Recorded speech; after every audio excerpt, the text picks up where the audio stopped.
Hello and welcome to Daily Austin Music. My name is Colin McDonald, and this is the Damn Tonight Show.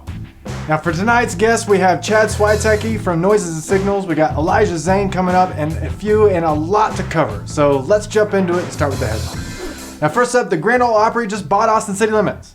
Basically. The Ryman Group, owner and operator of the Grand Ole Opry and Ryman Auditorium in Nashville, bought Block 21, an area famous for ACL Live and the W Hotel. So what do you think of this powerhouse merger? Or is that even a thing? I'm sure the Don't Nashville My Austin people will have something to say about it, but it feels a little bit better than even the Austin-based Stratus Properties who owns it now. So does this mean we're going to get ACL mic stands like the Grand Ole Opry? Because that will be awesome. In other news, the Loom app, a social media streaming music discovery app for Apple only, just launched a new gifting feature called Notes. And from the BizTimes article, the new gifting system allows fans to support their favorite artists using Loom's in-app currency called Notes, which app users can purchase or earn through rewards and achievements. The goal of the system is to allow musicians to grow and monetize their fan base. Loom Chief Executive Officer Max Fergus said many app users in the music streaming industry have been frustrated by the financial side of the industry. Therein lies the need for disruption, Fergus said. Every generation has seen an evolution of music consumption, and now we have the ability to give this generation of artists and fans what they truly want. Yeah, that's what fans truly want, is to pay for music again. Obviously, with all the trends we've been seeing lately, CD sales are at an all-time high, digital download purchases are hitting record numbers, vinyl is still a great market, and the new Tesla Roadster is supposed to come equipped with a cassette deck to meet the new market demand. Oh, just one of those things was true. Come on! Another take on microtransactions? Thanks, Loom. Are you trying to get purchased by Amazon or Spotify? I get that if you are, but this is literally the opposite of disruption. This is Candy Crush meets Patreon. I'm curious to see what's next for Loom, as they just partnered with Frank Productions, and they're a large concert promoter in the United States. I'm optimistic, but for literally no reason. And finally in the news, CD Baby announced their details for the 6th annual DIY Musician Conference next summer. And I wasn't able to attend the last one, but were you? I did see Henry and the Invisibles made out great from last year. So how did you like it? And more importantly, you gotta hand it to CD Baby because they really have figured it out. Make money off of musicians. And just a reminder, these events, for all that they are, good and bad, the best thing that you can do at anything that is creative related to the creative industry is shake hands and build relationships. It's really the only thing that can get you where you want to go. And now for our main story, the Live Music Fund. On Monday, the city held a community forum to discuss the possibilities for the hotel occupancy tax funds that voters approved November 5th with the defeat of Prop B. Now, what I've realized after talking with so many of you about this issue is that y'all don't know anything about how city government works, like anything. So we're adding a new segment next week, Better Know Our Music Capital, where I'll be explaining how the city is set up to work with the music community. Now we're lucky enough to have representation in city offices, and now it's time to get informed and get involved. But for right now, just know that there are roughly around $3 million on the table for live music in 2020, and this forum was held on Monday as a way for the city to reach out and find out what you think the money should be used for. So do you have thoughts and opinions? Head over to Speak Up Austin and the links down below and fill out the one-question survey. And I swear to you, if we only get 9 responses on this one like we did for the Creative Spaces survey, I quit. But I think I'm safe, because over 100 people showed up on Monday to witness the shotgun spray of artist ideas for the best way to spend $3 million. And there were some really wild suggestions. But at least half of the people who spoke, and I'm being kind here with half, you can watch it yourself in the links below, basically said, hey, music commission, give me money, because I do this and I do this. But there were some voices of reason in the room. I really appreciated what Harold McMillan said. And wow, that guy's got a great voice. Matt Ott from Black Fret and Dan from the Mosaic Collective both spoke and thankfully made it about the community and not them pitching for funds. I see y'all, and I thank you for your words on Monday. But there was one man there that really stole the show, and he got me thinking. And that man was Jack Pot. My name is Jack Pot, by the way. And the idea that I've been thinking about for a long time is a retirement home for elderly Austin musicians called Geezer's Paradise. It's a place where they can live and, share food and ideas and lectures and stuff. And so I'm hoping that some of the money maybe could go to a old folks home for He was great, extremely charismatic, and actually had what looked like a very detailed plan. But here's what I want to focus on, the response. And the response was, there's already a nonprofit for that. Y'all remember back when mobile phones first came out and apps were all the rage? There's an app for that. In Austin, we've now become, there's a nonprofit for that. We have well over 100 music-focused nonprofits in this city, and people say that with pride. What? How are you proud of the fact that the city has tried over 150 times and failed? Well, maybe not them failed in their specific mission, but the music community isn't being sent home from the ICU anytime soon. We've got kidney and liver failure, but don't worry, there's 14 nonprofits that supply food to sick musicians, and there's probably one that will walk your dogs while you're on tour. But we're still dying. What in the world has caused this explosion of nonprofits? I actually have a theory, and you're not going to like it, especially if you're running a music-focused nonprofit in Austin. Money! You see, some musicians in our community and some people in our community have figured out how to make a living doing music-related things, like being an admin for a nonprofit. You see, when you start a 501c3, you can immediately start raising money, and the money that you raise is tax deductible for the giver. Now, if you know some rich folks that want a tax write-off and want to look cool by giving money to culture, start a nonprofit and ask them for all their money. It's really easy. So easy, in fact, that there are over 100 of them. Also, you can apply for city and state grants when you have a nonprofit, so if you're intelligent, meticulous, and have way more time on your hands than most of us do, write a grant proposal and get funded. Now let's interject here and say, yes, absolutely, there are some good, well-run, well-intentioned, music-focused nonprofits here. Absolutely. But what's the percentage? 10? 50?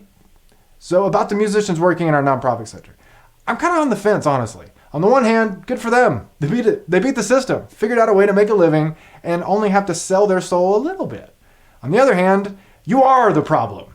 At the very least, part of the problem. And I'm really tired of hearing people saying they're a professional musician, but all your money comes from doing admin work for a nonprofit. That's not being a musician. Or if you've gotten any money or are currently taking city money, you're not allowed to complain about other people doing the same thing as you. It's fine that you're doing it, but don't lie to yourself or us. It's fine taking the money from city or corporate donor money or whatever. But you have to give back your authenticity card, which you obviously don't care about or you wouldn't be doing it in the first place. So what's the solution? That's honestly a tough one, and the idea I have isn't easy and certainly wouldn't be profitable and most assuredly will put well-deserving people out of work. But what about the Great Austin merger, where not all the nonprofits, but chunks of them broke off into teams? I mean, it would be pretty easy to figure out who goes with who. So head on over to austintexas.gov and search the site for 20 minutes or so until you find the list of music-focused nonprofits. Cut and paste the link below, and let's all play the match game. Find nonprofits serving the same demo, providing the same service, or even run by the same people, and let's start a conversation about doing more, better, faster together. I'd love to see your comments about all of this down below. The Damn Tonight Show will return with Chad Swiatecki on Meet the Damn Press after this short message. Hey, what's up, guys? This is Daily Austin Music.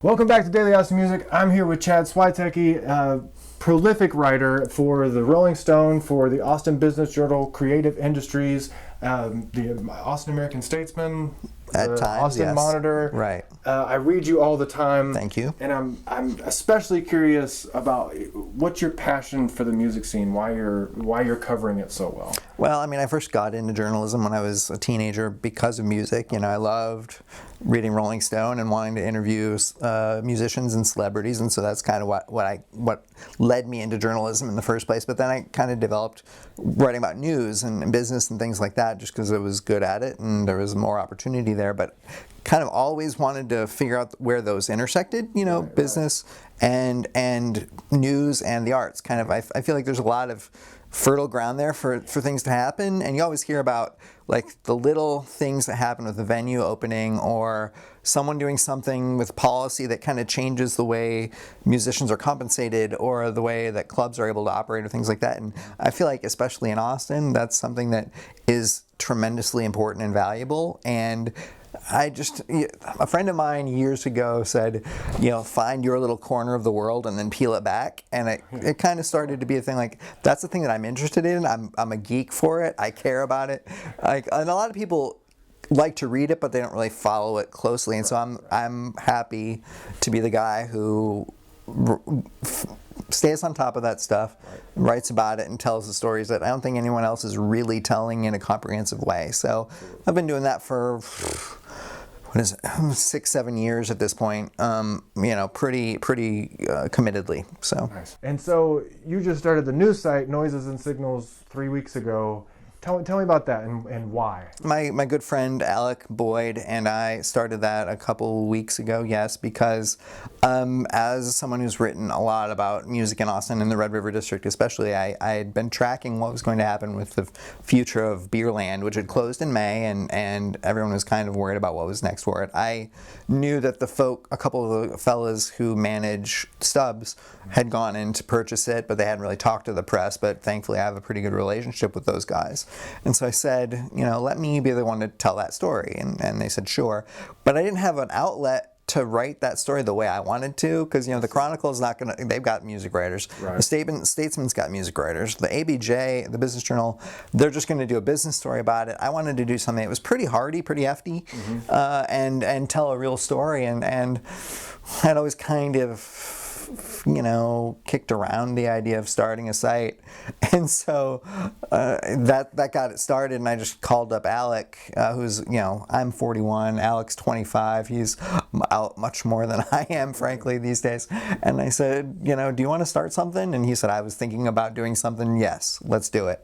And so we grabbed a coffee that weekend, came up with a name, and we're off to the races. So it was literally one story started the site, but it's an opportunity to kind of do the kind of writing that's maybe a little bit on the fringe or a little bit adventurous. The first thing Alec and I ever wrote was, I don't like the band Wilco. He loves the band Wilco, and we both went to one of the shows that they played in October here in town at ACL Live, and we did a back and forth about it called Fighting Words, just arguing about whether Wilco is actually good or not, and that had a good response. And so we thought, all right, this could actually get some traction and be something. So it's still, and it's still wearing, I don't even know if it's wearing diapers at this point, but it's something that we're both excited about. And noisesandsignals.com is if you want to check us out. How have you seen Austin music change in the 6 years that you've been covering it? I mean, it continues to get harder and harder to live as a musician, as an artist in general in Austin, just because the city is growing so quickly and it's getting more and more expensive. Everyone knows that. And so that continues to be just this ongoing issue that is affecting everyone. I'll tell you a quick story about when I was first interviewing with the Austin Business Journal. This is back in early 2013, and something that had kind of popped up on my radar, and I was worried about it, was the work on the Waller Creek flood tunnel downtown that, when it's completed, is going to take hundreds of acres of land in prime real estate area out of the floodplain, make it developable, jack up everyone's property values. That's where Beerland, Mohawk, Empire, what's now Empire, Elysium, what's now Cheer Up Charlie's, and Plush. There's a bunch of others of kind of thriving meccas of live music. They're right in that danger zone of getting their rental rates jacked up. Right. And that had always been in my mind, like, what's going to happen there? And so in my interview with the Austin Business Journal about whether they were going to hire me, they said, is there something big that you want to work on? And I said, it just popped into my head that telling the story of what is at play in that district, the danger that those clubs are in is something that I don't think is being reported right. It hasn't been covered. I want to do it, and I think it's something that people will, pay a lot of attention to and care about pretty significantly. And I started there in March. I wrote a big cover story about it in July, and in October the city passed the resolution to create the Red River Cultural District. I'm not going to claim credit for it, but I'm not going to not claim credit for it, because you have business leaders and political leaders reading these publications. Absolutely. And that's another thing. When you write for the Business Journal, for the Monitor, and for other publications that are read by decision makers, you get to kind of have an influence and have a say in what happens. And we all like to have influence, right? Absolutely. So I totally am one of those. That's awesome. Yeah, you've seen Almost Famous, I'm sure. Yeah, so my first assignment with Rolling Stone happened in 2011 when Emo's, the legendary club here in town, was closing, and they had the band, the hard rock band Clutch, play one night at the new venue, because Emo's moved technically, so at the brand new big concert hall venue, and then the next night they played the last show at the tiny venue downtown. The first night at the large venue, I'm there and I've got a press pass, and I'm going to negotiate around the concert barrier so I can get down low and see everything, because obviously I'm not standing up, and I didn't even think about it, but when the security guy kind of looked at me, I'm like, "What are you doing?" And I just said, "Look, man, I'm with Rolling Stone," and he was like, "Oh, all right," and then I got behind the barricade and kind of got situated, and then I was just like, "Oh my God, I got to say it." It wasn't even, I didn't even have it loaded. I wasn't even, it was really candid and sincere. I wasn't waiting to say it. So then when I kind of settled in and kind of caught myself, I was like, all right, Awesome. Yeah, and so, that opened a lot of doors for about 5 years, of having that kind of imprimatur on what I was doing. Mm-hmm. So if you get to do crap like that, God, soak in every minute of it, because it could go away. So yeah, just love it. Amen. And that can be said for Austin too. Enjoy this place, because it is unlike anywhere else. We're at the Sound Gallery right now. I've never been here. I've been here for 12 years. I've never even been here or many other places. We should give a hearty thanks to the folks at the Sound Gallery. Thank you, Sound Gallery. Big thank you to the Sound Gallery on South Congress for having us, Robert Johnson for setting us up back here in this beautiful room, and for you for suggesting this place. Yeah, we're really grateful for them letting us set up shop here and talk musical for a little bit. Awesome. Thank you. Man, a pleasure. Thank you. Thank you. Now, thank you so much to Chad Swiatecki for talking with me. Please head over to noisesandsIgnals.com to read his latest article about Free Week, and we'll be right back with Elijah Zane from Musicians in Conversation right after this short message. We're going to talk about the 2 best things you can do for the Austin music community. Number 1, go see live music. Go pay cover, go buy merch, do it now. And if you can't do that, number 2 is comment on everything. So let's recap. The 2 best things you can do right now for the Austin music community is, number 1, go see live music. Number 2, comment on everything. Anything that you see from an Austin musician, an Austin band, an Austin artist, a local band, local businesses, comment on them, show them your love, even if it's just a bunch of emojis. All right, welcome back to Daily Austin Music. I'm sitting here with Elijah Zane, who went to New Zealand over the summer. And man, just tell me about that and how you ended up going on this trip and all that. Oh, hey Colin, thanks a lot for asking. Okay, so how did I end up in New Zealand to go on tour? Well, I thought about setting a goal, and my goal was to perform outside of the country at a blues festival. That was the goal. So what I did was I knew that I had to have some type of music to sell, like something to publish, and then I needed a website. And so the first of 3 goals that I set was to produce a record. So I just went to Nick Jay's studio in Dripping Spring, and we recorded 3 songs, and it took about a month, not long. We spent some time on it and just knocked it out. So that was goal 1, is do the record. So I had saved up a lot of money for a while, and I thought, okay, now it's time to invest in my first EP.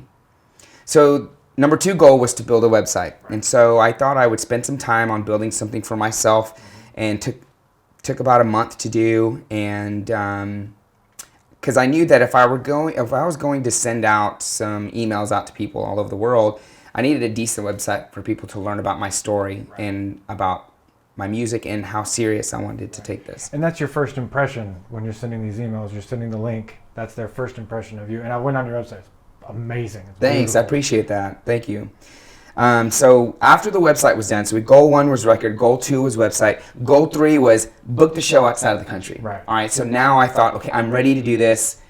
I got to make this happen. So what I did was I spent some time building a database of all the blues fests around the world that I thought I'd be a good fit for. Right. And after I built the database, I designed a script for an email, and I sent every individual person that I had as an email for. I sent them all an email like separately. Right. And I followed up. Sometimes I made calls, but I had 3 people reach back out to me that showed some interest. Out of how many do you think? In my database, I think I had like 12. Okay. And Pretty good odds. yeah, for sure. I had 3 of them. The other 2, one was in Australia and the other one was in New Zealand, and they said that if you're already here, we'll book you for the show. Right. But what I think they're doing is trying to avoid to pay for the plane ticket. Absolutely. But Shirley in New Zealand at the Bay of Islands Blues Festival, or Jazz and Blues Festival, she actually sent me an email saying, "Hey, thanks for reaching out to us. We listened to your music. We saw your website. We'd love to have you here." And I just thought, well, no way, man. So I stayed up late, Skyped her, and was like, "Hey, Shirley, this is Elijah in Texas. Are you serious about booking me and playing over there?" She was like, "Oh, yeah, mate, just get a plane ticket and just get on down here." So it was really cool. So awesome. we negotiated a price, and she sent me a contract within like 2 days, and I get on the plane like on a Monday night, Right. and you pretty much have a slumber party in the plane, because when you wake up, you're in New Zealand. Yeah. Like, as I get on the plane like at 9 o'clock at night, and they feed you food, you watch movies, and you're just like sleeping, and when you wake up, you're in New Zealand. And that's the flight from Houston to New Zealand nonstop. That's awesome. Which is like, I don't know, 13 hours. So you fly into the future over there. So did you play other shows besides the festival while you were there? I did. I played at other venues in Auckland. Oh, cool. Yeah, so when I arrived in New Zealand, I flew into Auckland, and then I stayed there for a day at a hostel at base camp downtown. And then I took a bus 3 hours north to a little town called Paia. And in that area, there's like a resort community called Bay of Islands. And I stayed there for 3 days, which was the festival. Right, right. So I played 3 days, twice a day. And the festival was pretty amazing. There were people from Australia that came. There were people from all over New Zealand. And we played twice a day for 3 days. And at each show, there was an average about maybe 500 and 600 people. Wow, nice. So the attendance was plentiful. And the people there were just so amazing. Awesome. They were just having such a good time. Right. And so how well was it received? I know you went down there with like 200 or 300 CDs. How'd that go? Right. So the festival loved it because they were calling me the guy from Texas, the Texas guitar player. And Right. I sometimes take advantage of where I am in the world and the amazing community of fabulous musicians we have here in Austin, Texas, and everywhere in Texas. Yeah. I took 200 discs with me, and I sold all of them. While I was at pretty much the festival. I had maybe like a handful left when I went back to Auckland. Oh, wow. But I sold all of them, and I didn't put a price on them. I just Right. told people in the audience that I do have a CD for sale, and you can buy them however much you wanted to buy them for. Oh, nice. Yeah. Nice. So what would you say the average that they paid for the CD? Oh, people were buying them for like $10, and then a lot of people were buying them for 40 New Zealand dollars, which is about $23 in US. For a 3-song. Yeah, for 3 CD. songs, but it That's was cool. amazing, 'cause Yeah. that's what it was worth to them. Exactly. You provided the value, and they decided to reward you for that. That's Yeah, I think so. amazing. Yeah, for sure. And I like the idea of giving them control. Thank you. Yeah, man, absolutely. Thanks for having me. Thank you, Easy, for being on the show and sharing your experience. If you'd like to be on the Damn Tonight Show, text me at 512-967-3386 and briefly tell me why you're interesting. Be sure to check out the Damn Today Show every day at 9 a.m. and The Dan Tonight Show live Wednesdays at 10:35. Thank you so much for watching. I'll see you tomorrow. Hi, I have an ice cream truck and I write the music to attract customers. I just came up with a new song, but I don't have the money to go record it in a studio. Could I get $20,000? Yeah, what kind of ice cream do you sell?